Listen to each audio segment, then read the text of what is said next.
This involves two important principles, something involving a rearrangement of diols. This is what is referred as this first part of the question, that is from the starting material up to A, it is known as pinacol-pinacolone rearrangement. This is a tetramethyl ethylene glycol. That is, there is two hydrogen atoms have been replaced by methyl groups here. The two hydrogen atoms have been replaced by methyl groups here. Therefore, it is known as tetramethylene ethylene glycol. This is generally known by the name pinacol, P-I-N-A-C-O-L, pinacol. Now, this when pinacol is treated with an acid, with a protonic acid, this undergoes a rearrangement known as pinacol-pinacolone rearrangement. This will become a ketone. This alcohol will become a ketone due to a rearrangement. Let us look at that rearrangement. That will lead to the product which is A. Up to that point, we will look at that.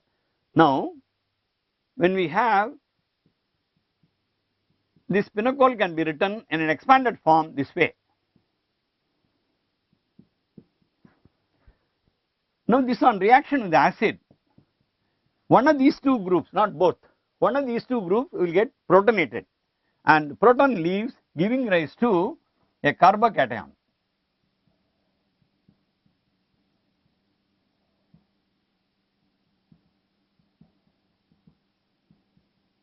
Because this OH, the proton has been acquired by that, H2O leaves, leaving behind a carbocation.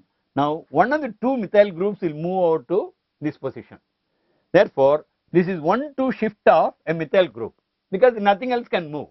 If it is hydrogen, it can move because it's a small group. There is no hydrogen here. There is all methyl group. Therefore, one methyl group moves over to this position, giving rise to a CH3 here, leaving a carbocation on this.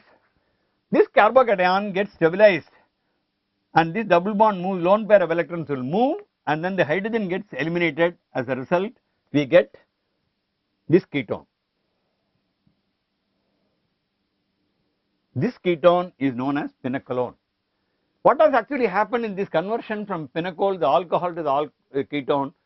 One of the OH groups has been protonated, H2O has been removed, a plus charge is introduced there, that means the carbocation. Another methyl group migrates here. The interesting point here is, this is also a tertiary cation, this is also a tertiary cation. What is the need for the migration of a methyl group to form one tertiary carbocation to another? Normally, when it is a primary or secondary carbocation, it can become a tertiary carbocation which is more stable. But in this case, both are tertiary cations, then why should it move? Why should a migration be there to result in this product? The answer is, when the carbocation is formed in the other one, it is stabilized by the lone pair of electrons on the oxygen to give this ketone, which is more stable. So that is the compound that is obtained, and that is A. This is the compound which is given in the question as A. Now, A reacts with the Grignard reagent. We know very well that ketones will react with the Grignard reagent to give rise to a tertiary alcohol.